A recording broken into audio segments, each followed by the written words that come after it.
is a science communicator with over 33 million followers on social media.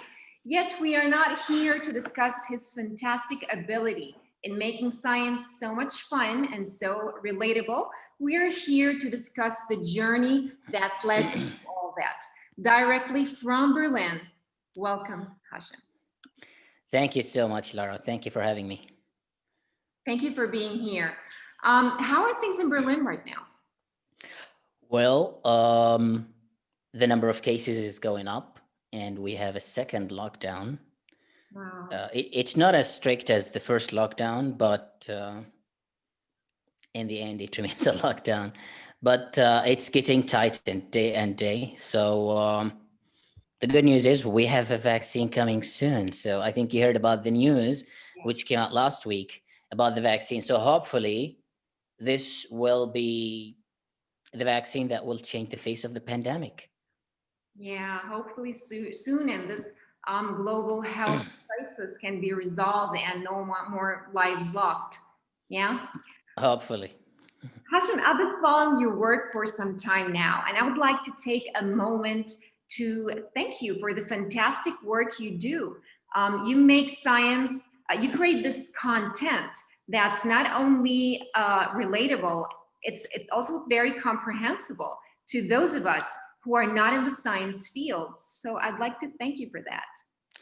Thank you so much. It's good to know that people worldwide are benefiting from the type of content that I'm sharing every day. Thank you. I've been following your life story also. I came across your personal story. Now, you were 17 when you left your hometown and traveled to Pakistan, where you earned your degree in biotechnology. From there on, you traveled to Bremen in Germany after you earned your second scholarship. And that's where you earned your master's also. And here's what I found thought-provoking. Now, you were only 17. And for most of that time, if not the totality of it, you were your greatest asset. You relied on yourself mostly to pull you through life, to pull you through your education. What kept you motivated, and from such an early age? Well, what kept me motivated is that, first of all, I was setting goals for myself. You know, sometimes you set a goal for yourself, which is far-fetched, but what you really want to do here is a step-by-step goal. Yeah. And so I was setting goals for myself every time. I just want to improve a little bit. And the other thing is I surrounded myself with the right people. So there could be people who would discourage you throughout your journey and those who would support you and provide you constructive criticism. And so I was really filtering the type of people who were around me. And this is very important. The other thing is, you always find yourself surrounded with challenges. Yeah.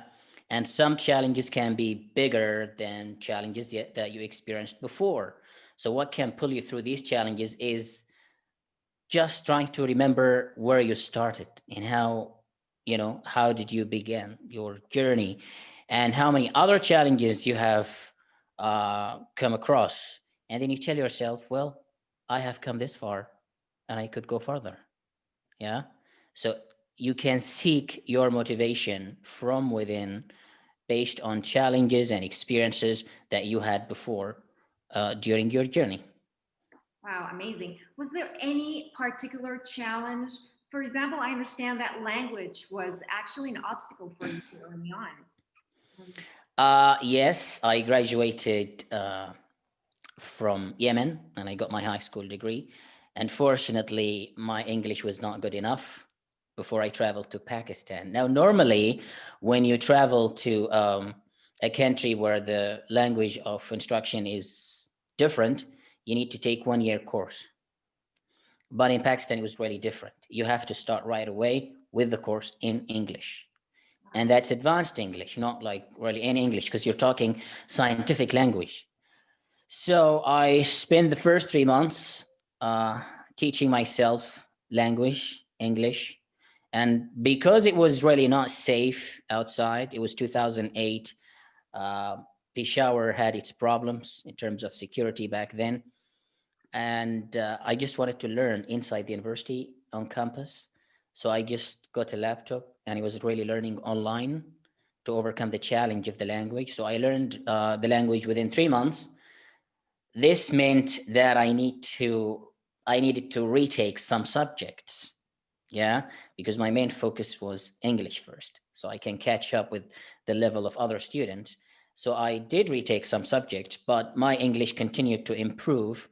And yeah, this was one of the biggest challenges, actually.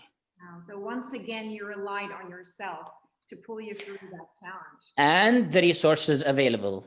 Yeah, because as you know, resources are available for everybody. If you want to learn whatever you want, the internet can be one of your greatest assets as well. Of course, that also points out or highlights that motivation is actually a very intrinsic thing. It comes from within. It has little or not much to do with the exterior. It has. It does. I think it does have to do with both. Like, for example, say you come to a country where the language of instruction is, say, different. Yeah. For example, in case of Pakistan, I studied English. Yeah, I taught myself English. In Germany, when I moved to Germany, the language of instruction was English. This does not give you the motivation to learn, for example, German. So if the language of education was German for my master's studies, I would have been forced to do it as well. So sometimes external factors do help in motivating you and providing you the strength to really push yourself and move forward. Amazing. You mentioned something about people who surround you. Did anyone ever not believe in your capability and making a difference? And were they vocal about it? Yes, actually, there was a teacher who was very vocal. Uh, I took his test. It was very, really complicated test, to be honest. A big transition for me, and he wasn't particularly happy about the results, and so he was telling me, "Hey, I really don't think you're gonna make it here." Wow. Like that. Yeah, normally they would be like, oh, perhaps there is something that needs to be improved and I'm here to help. No, this one was like, you're not going to make it here. Wow. Very blunt. And I can tell you, it is depressing, it is stressful when someone who has an authority on you tells you something like this. If it is some friend or someone in your level, it'd be like, okay, this is an opinion or a comment. But if it is someone who has an authority in you, that can be a little bit stressful. But yeah, I proved that person wrong in the end, and I kept working on my academic performance. Did you feel that that experience motivated you to try harder? Because sometimes those experiences kind of get under our skin and they motivate us to do better, to try harder. Do you think that Absolutely, absolutely. Um, as I said, there are external forces that motivate us to do better, and one of them is trying to improve in ourselves, and others is trying to prove some people wrong as well. Yeah, say, I have come here, I've come this far, and as I said, you seek your motivation from within. I think that there are a lot of people who read a lot of books about how to become successful, how to be this, how to be that. Yeah. I think if you are not really putting yourself in some of these challenges and building your own story, it's not going to be as easy as, just reading a textbook of somebody who wrote on how to become successful. Or you have to put yourself in the situation and you have to try to get out yourself of obstacles. And when you do that, these challenges, they become inspiring for you as time passes. you probably learn also from failure? We're going to talk about failure in a moment, but just an insight. You probably learn a lot from your failures also. Absolutely. You learn a lot from your failures. Every failure is a lesson. By the way, we see on social media that there are a lot of people who are successful. Okay. But they do not really broadcast their failures. True. And this gives the wrong impression to people that the road to success is paved with flowers, that everything is easy. Yeah. But there are challenges that one has to go through, and every challenge is a lesson, and we do learn a lot from them. Totally so. Hashem, let's talk about success before we talk about failure. Now, success is something we all want. We all want to be successful. Yet success means different things to different people. How do you define success? Well, for me personally, success is doing what I love. This is the primary goal. I ask myself every time I try something different, is this something that I love? Is this what I would do if I had other options? I try to present myself with other options. And if the answer is no, that you can do something else, then I try to jump on that. I had a job before I was a full-time science communicator on my own. I had a job. It was bringing me money every day, salary. I don't have to worry about anything. But that job stopped providing me any new skills. Yeah. And that's not really what I wanted. I said, I want to challenge myself and I want to just do the things that I want to do myself. So you always ask yourself, is this really what you want to do? Is this really what you love doing? And everything else is the byproduct of what you love doing. Yeah. Money, fame, all of that stuff. This should never be your goal at all. Your goal should be doing something you love, doing something that brings value as well. And then everything else will be the byproduct of it, whether it's money or fame or whatever it is. So perhaps success has more to do with responding to your own calling. Absolutely. Yeah. Absolutely. Yeah, which makes success very subjective also and very personal because we don't. It depends from person to person. Yeah. Everyone will have their own definition to success. Totally. Because our callings are different. And, I always say that if you look a little bit closer to success, you can see that success is built on very small failures, glued together by persistence. Which brings me to the next question. How do you deal with failure? Well, failures. I have a lot of those. Yeah. Anybody would tell you that they didn't fail throughout their journey would be lying to you. But throughout my failures, when I face obstacles, I first surround myself with the right people who will provide me support, who will provide me advice. And, you can approach failure by acknowledging that it is a failure. If you don't acknowledge it, you will never learn from it and you will never really advance in your journey. When I moved from Pakistan to Germany, in Pakistan, when I was studying, everything was theoretical. Yeah. But in Germany, everything is practical and detail oriented. It's a much more challenging environment where you're expected to do a lot of things on your own, independently, without assistance from others. Yeah. It was a big transition, another one that was really challenging. Sometimes you are about to give up, but I surrounded myself with the right people, good teachers who provided me guidance and advice, class fellows, lab mates.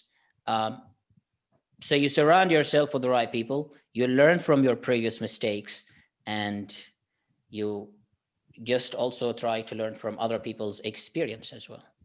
Totally so. Do you know, Hashem, do you think the prospect of success kept you motivated early on? Did you always want to be a science communicator? Well, I think this goes with everybody's career. Sometimes we try a number of things and then decide later on, I wanted to be a scientist or a science communicator. The word science was always there. Yeah, that I know. But what kind? Because it's a very large field with different scopes. I did my PhD. I started my PhD, and after 3 months, I stopped. Yeah. As a PhD, you're going to do science, you're going to be in the lab, you're going to be working. As a science communicator, you're going to be inspiring the world. You're going to deliver information to the rest of the general public that they would normally not know. Plus, there aren't a lot of science communicators. So I asked myself, which one can I do to add more value? Yeah, to myself and to the others. And science communication was the choice. So it's not like, I think it's a mistake for anybody to immediately jump into conclusion saying, hey, I want to be this or I want to be that. Life is a series of failures and trials and experiments. And you try one, then another. Many people who study something, they end up not working on that. Yeah, they end up working on that. Does on something else. Does that mean that they wasted their time? No, it's part of their story. They learned a great lesson. So no, it wasn't always that I wanted to be a science communicator, but the word science and my interest in science and sharing information was always there. So perhaps science was your calling. It was. It was. Which also highlights the idea that it is okay to change. It's okay to try new things and then change later as you mature, as you grow as a person. Yeah, we shouldn't be rigid. Yeah, we shouldn't be rigid about our goals, and we should always be flexible. It's adaptation that will help us go far in life. We have to adapt. And when we say adaptation, think about it. For example, there is a group of people right now who are studying fields that are going to die soon, fields that are going to be extinct. For example, some people are studying petroleums and fossil fuels, when in reality, the world is switching to renewable energy. Yeah. If we're not adaptable to the changes of the world around us, then we're going to be stuck. So we have to adapt. We have to be flexible throughout our journeys. Yeah, I think this year, 2020, is proof that adaptation and is really very essential for our survival and for our growth also. Absolutely. Absolutely. Yeah. Hashem, you're online. You have a very strong presence online. So I am sure you are subject to a lot of negativity. How do you deal with that negativity? Well, first, there is constructive criticism and there is unconstructive criticism. If I see that this is something that was said to me or highlighted to me with full sincerity, with the hope that it would help improve something about me, then I'll take it seriously. Yeah, I wouldn't take it as something negative. I think we all need constructive criticism. It helps us at some point to stop and ponder about what we're doing and how far we have come. Yeah. But if it is meant as negative remarks that absolutely add no point or value to what I'm doing, then I just ignore. Yeah, I just ignore them. So, yeah, ignorance is a bliss sometimes. Don't they say that? Yeah. I guess that helps when it comes to unconstructive or non-constructive criticism. Were you always like that early on, or was this something you learned throughout the years? Well, sometimes at the beginning of your journey, you take every comment against you as personal, yeah. But part of growth is that you learn that these are meant to probably improve on, your journey and your performance in whatever you're doing. It doesn't come directly. I think we all start taking these kinds of comments personal. Yeah. Totally. So I think no matter how much we try to not let such negativity get under our skin, sometimes, no matter how we try, the human part of us will always be affected. That's true. We're always like, we're always seeking improvement. And that's why there is a mentor and a mentee. Yeah. Someone who wants to seek guidance from someone who has experience. And that's why it's important to be patient when it comes to people commenting on what you're doing or the way you're doing it. Yeah. I think that also highlights the importance of surrounding yourself with the right type of people, because those are the people who are going to whose criticism matters the most. I believe so. Absolutely. Think about it this way. There would be people who have achieved far greater than you. No matter how much you have achieved, there will always be people who have achieved far, far, far greater things than what you have done. Simple. And you look at them as role models. Yeah. You try to seek their guidance and advice. There are also people who haven't reached to your level. They could be seeking to reach to that and go beyond. It's your responsibility to help them. Yeah. And in the end, it really depends. There is this quote, I don't know who said it, but those people who are really going to criticize you just for the sake of holding you back and trying to discourage you from achieving your goals, they are stupid. Simple. Yeah. And as they say, don't argue with the stupid. They will drag you down to their level. True. And you know what happens there. So they never dared to go after their dreams, or they never dared to do something that's scary or that's different. Yeah. absolutely. Absolutely. About quotes, what is your favorite quote? It's a quote by Albert Einstein. He said, try not to be a man of success, but rather try to be a man of value. Yeah. It's the principles and the values that you bring to yourself and to the people around you. As I said, success is the byproduct of everything you're doing, of the values you bring to yourself, of doing the things that you love to do. And that should always be your goal. Success is just the byproduct. So you think here he meant by values like the standards by which we live by, or The- be value also by value we can give to others, the value we I mean, personally, I take it as both. Yeah. I embrace both definitions of value here. It's the principles you create for yourself and you continue to follow them. But at the same time, it's also the value that you bring to the society around you.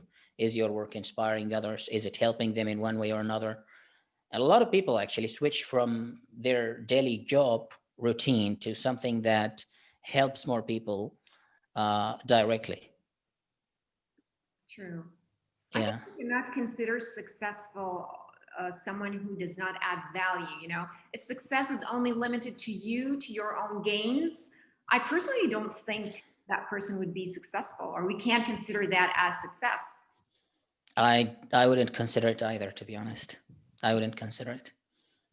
True, perfectly so.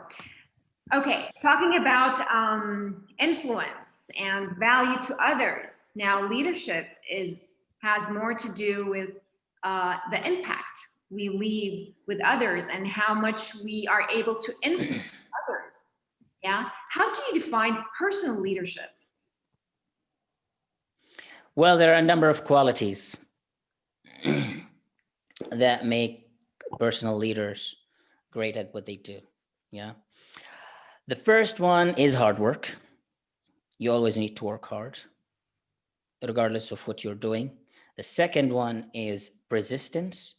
A lot of people would stop at some point from doing what they do. It's a burden. It becomes a burden, or they become burned out. They're not persistent. And at some point they get stuck. The third important trait is patience. So many people just want to get right into the goal immediately, when life is not really that easy. You have to take your time. Things take time. And the journey isn't always paved with flowers and roses, as I said before. So patience is important. And third is networking. So to become a good leader, you have to be good at networking. And networking here means two things. First, surrounding yourself with the right people. And second, building contacts with people who matter, not useless people. Yeah. People who matter means people who might not have a direct impact in your journey right now, but eventually they will. I have made so many contacts with people. You can do it, for example, if you go to a conference, or if you are attending a certain event or a meetup. Later on, you end up working together or collaborating on a number of projects that will also help advance you in your journey. So these are important traits and qualities of anybody's personal leadership skills. I think it all sums down to the value, right? Because we always we talk about everything, and there's always that word or that essence in everything we talk about. When it comes to personal growth, personal leadership, when it comes to success, there's always an added value, whether to us or to others. As we said before, value is very essential, and we can't really define success without adding value to other people's lives and to our lives as well. Certainly so. To all the attendees, I read the chat. At the end of our session, Hashem will be answering some of your questions. So I please request your patience. I am reading you. Okay, let's go on. Hashem, who is your role model? Carl Sagan, who is a science communicator. So Carl Sagan was an astronomer, a science communicator. He was a very diplomatic science communicator, and he inspired millions of people around the world through his books that he authored, through his TV show, which is called Cosmos. And yeah, he is just irreplaceable. Oh, definitely inspired you. He did a lot. And all thanks also, first, I was introduced to him by watching the TV show Cosmos, where he was the host. Yeah, his amazing style of explaining things and soothing way of delivering details is just amazing, beyond imaginable. Well, that's exactly what I think of your work. I'm sure in my name and the behalf of many others too, your work is fantastic. You have this particular amazing ability in creating this scientific content that's most importantly understandable, comprehensible to those of us who are not in the science field. Yeah. Well, thank you so much. I appreciate it. I appreciate it. Glad to know that it's making a difference. It's really nice to know that people are learning from these videos. Some of them are also making life-changing decisions based on what they watch. I mean, I received emails from some people who were confused about what they really want to do next. Should I study physics or biology, or should I study stem cell research or genetics? And when they watch videos the videos that I publish, and get more details about the different fields and the different options, it helps them make decisions. And this makes me happy. Of course, perhaps you give them this clear insight. Yeah. And that's when we say we bring value to people's lives through our work. Exactly. Do you like to be called an influencer? No. I think the term influencer has now been associated with people who want things for free. Yeah. Right. Say, hey, I am an influencer. I have 30 million followers. Well, I'd like to book your hotel for free, and I'll post something about it. Yeah. No. Many of them don't really influence anything, to be honest. And the term just has been misused frequently. So no, I prefer the term science communicator. Yeah, perhaps the term influencer, there's like a responsibility to it also. Because if you're online Absolutely. with Absolutely. a platform, yeah, where you have millions or thousands of people following you, yeah, so the information you're going to be posting there or the content you're going to be posting, you do have this responsibility to be communicating something of value, or at least True. that's honest or genuine. Yes, but as we said, it has been misused quite frequently lately, and you wouldn't be proud to call yourself an influencer. Yeah. Wow. Just call yourself with the field that you're working on. That's it. Yeah. I kind of wonder, where does this term come from? Influencer. Maybe you influence others. I think because, it could be like people related to fashion, for example. Yeah. And they are wearing the latest fashion, which they borrow for one-time use through a company. And then they influence others to buy stuff like that.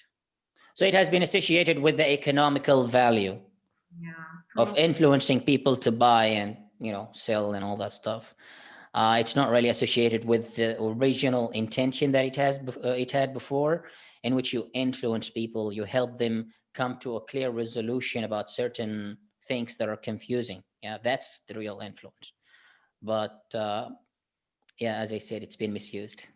What if we give it a different meaning? Influencer means to influence others to to be better, to grow, and to Yes, that would be great, but it has been misused. I think it's going to be very hard to reverse the situation that it has right now and the things that are associated with it.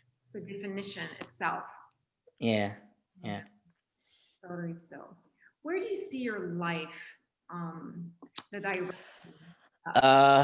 So I'm now a science communicator, which is something that I love doing, but I also like to expand into new things.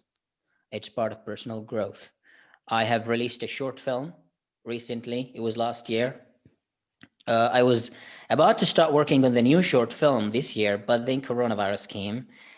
And during the COVID-19 pandemic, you don't want to group people, actors, blah, blah, all this crew into a small place and be responsible for their lives. No, that's really a tough decision. So I want to be a filmmaker. I want to continue making movies and I want to write books. So these two things will be an expansion to what I'm doing right now and not a replacement, by the way. So, because I love doing what I'm doing right now, so I'll continue doing it, but I'd like to expand on it. Do you think your focus would be science fiction? Of course. It will be science and science fiction. It will always be. Yeah. Wow, amazing. So I'd like to write novels, sci-fi novels. One of the films that I made, which is basically the first short film, Simulation, was really too short to tell the whole story. So I'd like to turn that into a book. You will read it as a sci-fi novel. Then there was the idea for the second short film, which unfortunately didn't see the light of life because of the COVID-19 pandemic, which we still don't know when it's going to end, probably by the end of next year. We never know. Yeah, I'd like to turn them into novels and also continue working in filmmaking. Nice. Well, I wish you success in all that. Thank you. Thank you so much. Your story is really very inspiring. When I read it, I found it like, it's really very inspiring, mostly because you were someone who, from a very early age, relied on himself to pull himself through where he is today. Yes, you did surround yourself by the right people. Yes, you did the hard work, but you were mostly on your own, which also proves that dreams do come true if you're willing to put the work. Yeah, if you're willing to put the effort, they do come true. So totally agree. Yeah. Your advice to so many people, yeah, especially young people whose life is far from being perfect, yet have so many dreams? Well, I came from a village. We used to have power outage, like I would say 17 hours a day. Wow. Yeah. Yet I was always really loving to be on my computer whenever there was electricity, trying different things. But I used the resources that I had back then. Regardless of how the circumstances around us, there will always be enough resources to get us started somewhere. So use these resources, try to find them, try to discover them, and then use them for your own gain as the beginning of your story, the beginning of your journey. And then just keep at it. Never give up. Try to test different things until you find your passion and keep on developing it further. Eventually, big things will come your way. Totally. Did your environment early on have any impact in this desire you had to thrive and to grow? It did. I was supposed to become a farmer. With all due respect to farmers, it's a very tough job. Yeah.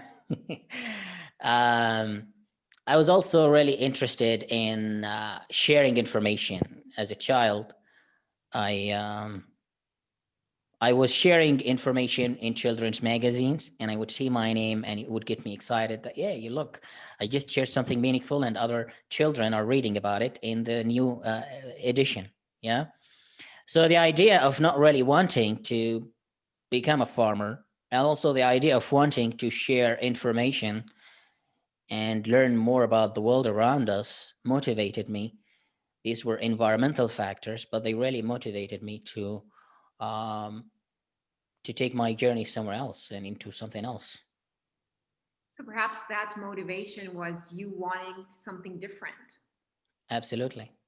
Most of the people who live in the village where I come from, they end up being farmers most of the time, or even if they study, they yeah, they get married and build a family, and that's the end of the story. But there are many great names also from the same village who had incredible stories, and they have become successful. They are now doctors and surgeons and engineers as well, not only there but also outside Yemen. Wow, Yeah. amazing, truly inspiring. I'm reading you guys in the chat. Hashem, would you like to take some questions from our audience? Well, sure, please. I see there's a lot of questions here. Um, okay, what was the hardest thing you faced in getting the right networking? And this question is from Yati Ibrahim. The hardest thing during networking. Yes, what was the hardest thing you've faced in getting the right networking? Uh, well, sometimes you are really bombarded with different events where you can go to. Yeah. And so it's really about filtering these events. I think networking has certainly become far easier these days, regardless of where you live. There are, for example, apps you can install in your smartphone, the Meetup or Couch Surfing, where they organize events for people who share the same interest with you. And so I was joining some of these networking meetups, for example, for filmmakers. And then I would join. And well, at first, sometimes to break the ice can be a little bit complicated unless you have really something good to start with. This is a little bit of a challenge. It's about breaking the ice. But if you really go to specific meetings where you really know what kind of people you're going to meet there, that does help overcome most of the problems related to networking. After that, it's just you and your social skills, which is very essential. Social and communication skills. They will help you avoid any networking issues. Now, I hope this answers the question.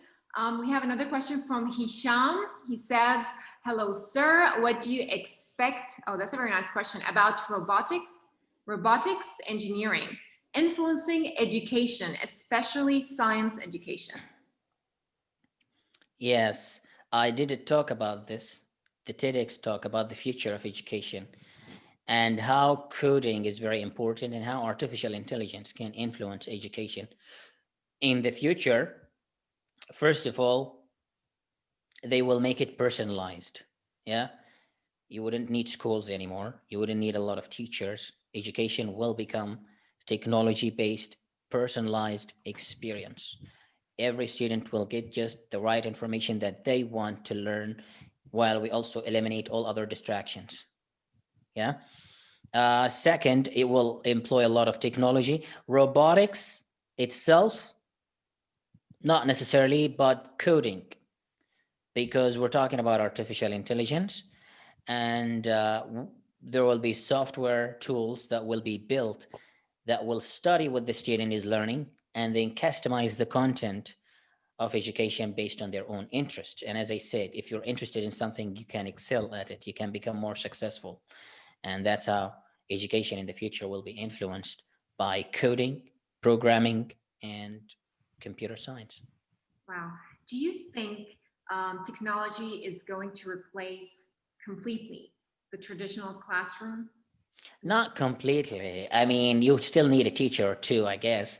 It will just reduce the number of employees in a school. Okay, That's so all. Because students, I mean, there is this personal touch, personal connection. Without it, education cannot be as powerful and effective. If students have a problem beyond a robot or beyond a code to fix, who are they going to talk to? They're going to talk to the creator of the code or the person who is teaching them. They will seek guidance, touch, human connection. It's very important. You can't completely replace the system. okay, we have another question here from Faiza.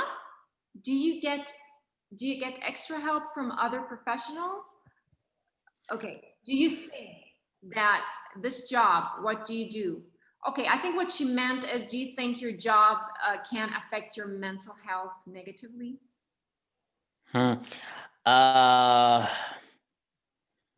True. I mean, it could if you really just keep at it without a little bit of a break.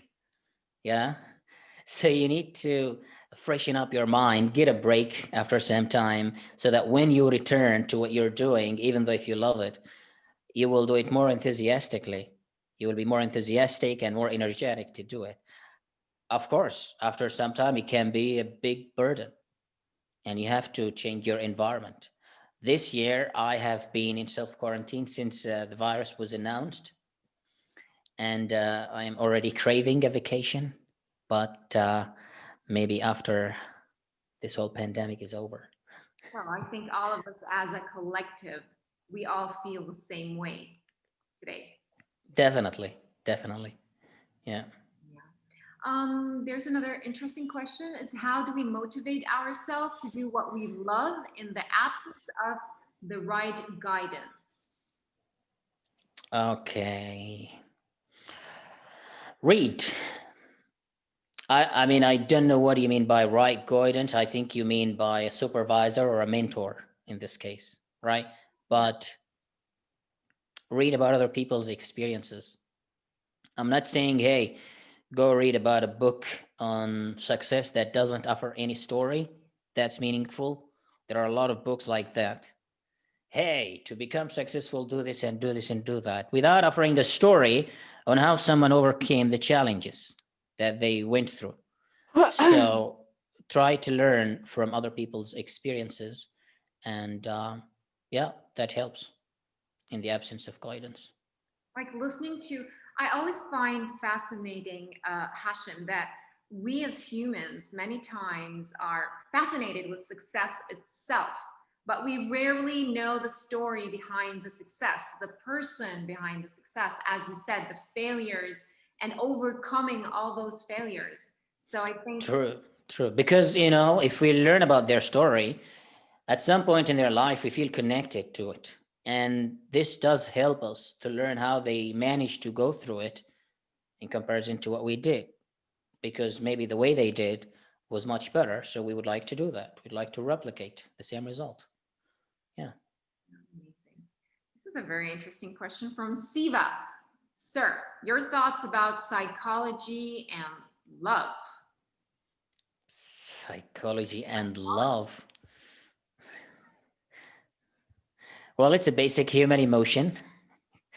That's all we can know. Yeah. And psychologically, it affects so many decisions in our lives.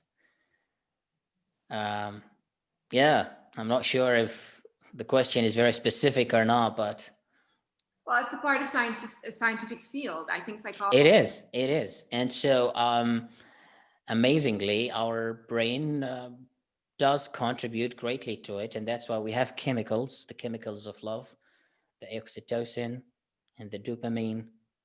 And yeah, people say love is in the heart. There probably is a feeling there somewhere, but there are a lot of chemicals in the brain mainly. Yeah. And I think as humans, we are emotional creatures. So I don't think we can dissociate, our emotions, psychology, love, what we love to do, with our success per se as a whole. I think we're all. They are all interconnected. They are all interconnected. Yeah. Interesting question. Last one, and I know you're going to like this one. Is it possible in the future to make a successful genetic modified baby? Absolutely. Uh, all you need to do is just take an embryo. The good thing is embryos have very limited number of cells, 5 to 8 cells, and they can still be modified genetically using CRISPR. And this has been done to fix a number of conditions and to improve, for example, in the case of the Chinese children who were born, they were genetically modified using CRISPR. Uh, they were modified to become resistant to HIV with some modifications in their genes. Then there were embryos that have been modified using CRISPR to eliminate certain diseases like a heart condition or muscular dystrophy. So you can fix them before birth, way while the person is still at an embryonic stage. It's a very fascinating field, but because of the ethical issues, it's facing a lot of backlash. So unless we get rid of the ethical boundaries, we're not going to learn a lot about it, unfortunately. Okay, so it's possible away from ethics. It is possible, absolutely. No question about it. However, the long-term outcomes can be very hard to predict. Maybe you have removed the HIV gene, but you probably have destroyed something else.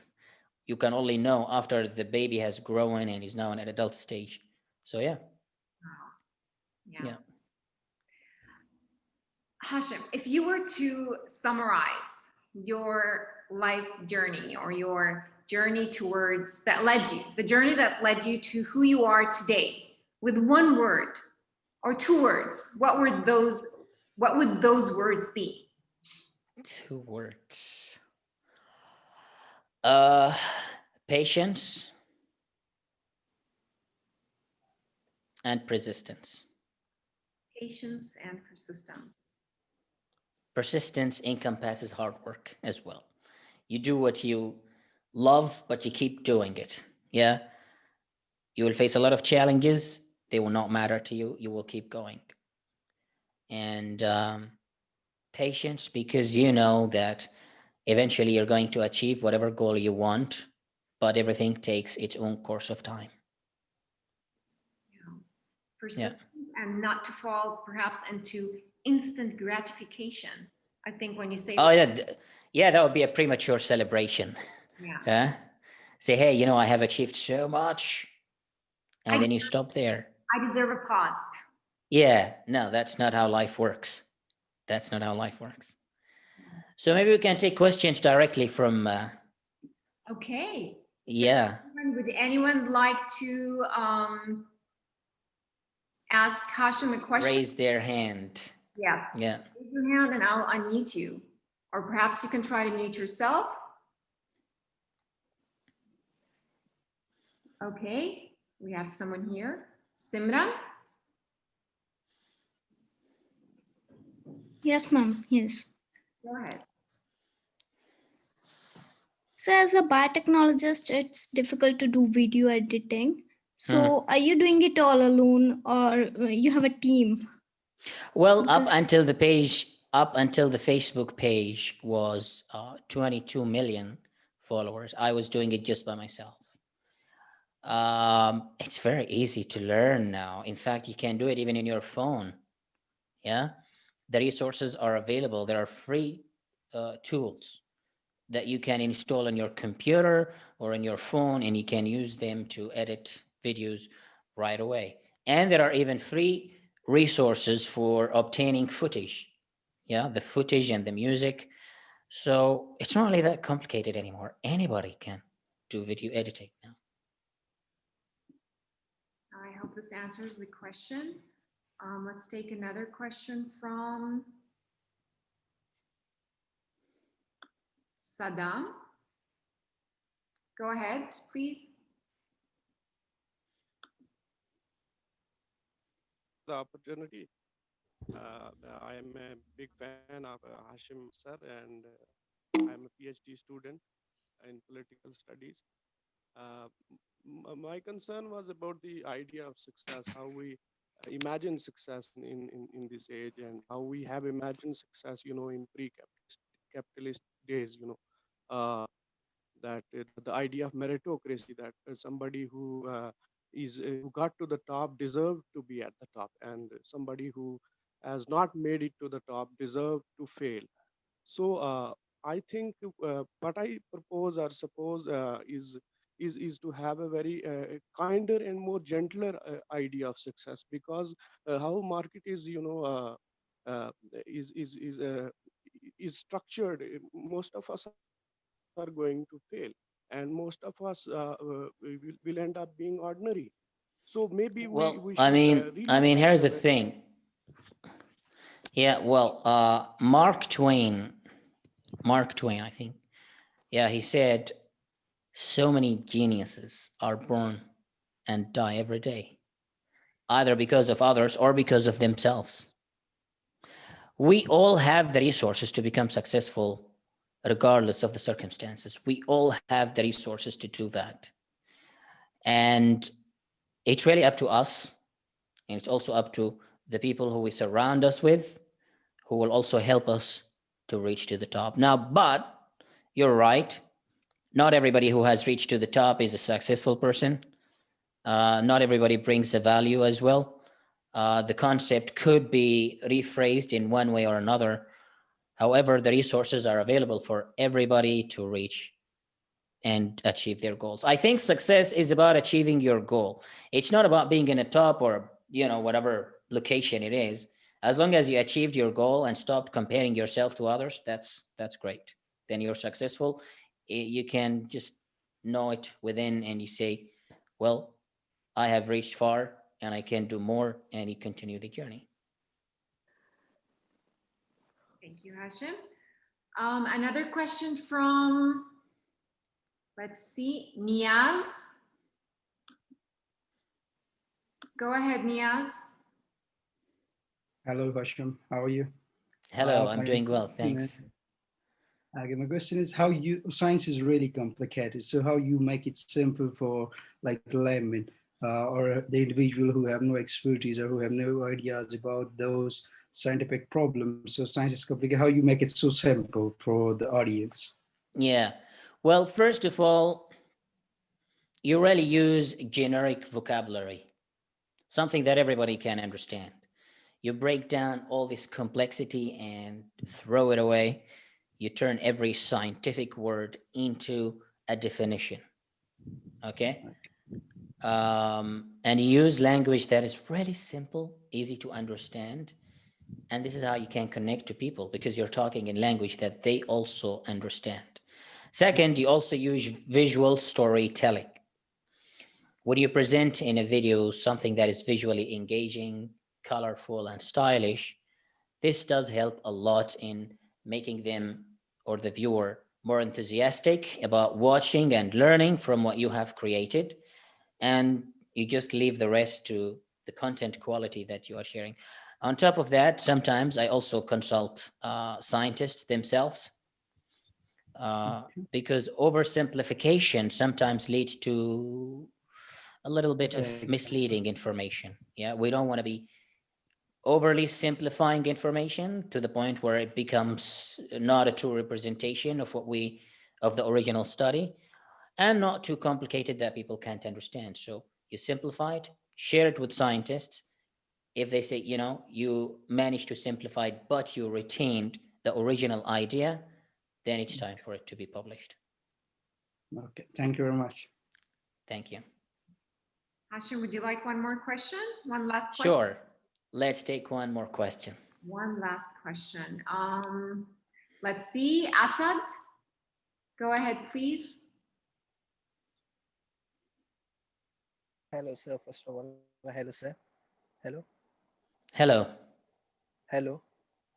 Welcome. Sir, I am a very big fan of you, sir. Sir, I watch you each and every videos of you, sir. My question is, what are the thoughts about what are the thoughts of you about the microbiological engineering? So that's I am quite interested in medical science. So I am preparing for medical doctor for medical seat. So please guide me on how to do it for microbiological engineering. So you're studying Microbiology? And you want to become a doctor, like in medicine? Is that what you Hello, mean? hello. Yes.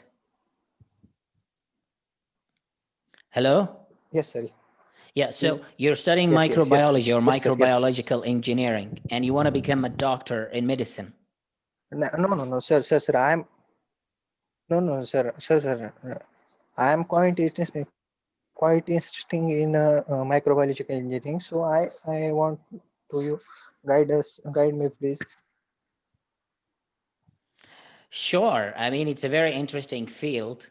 It will open a lot of new possibilities. It's still under the line of biotechnology because you are using biological tools, you're engineering them with the hope of advancing humanity. Now, in terms of how do I guide you, we're going to leave my email here today for any of you who still have questions to ask after the session, and I will be answering them by email. So let's type the email. And this was a question there. Can you please leave your email? So that's the email. So the email is there. You can send me your questions, and regarding the guidance, I'll be more than happy to provide you guidance. Okay, so this is Hashem's email in the chat for all of you who are asking for his contact. Hashem, thank you so much for this candid conversation, for opening up and telling us a little bit about your personal journey, which is proof once more that no matter where you come from, no matter the challenges in your life, if you really want something, if you really want to succeed at something and you work hard for it, you will achieve it. Thank you so much for having me, Lara. Thank you. Thank you for being here. And I'd like to and thanks to everybody for joining us and for asking the very interesting questions. Certainly. So. On my behalf too, I thank you again, Hashem. And I would like to thank everyone who joined us. I hope the session does leave a significance in you, and take care. Goodbye. Thank you. Thank you.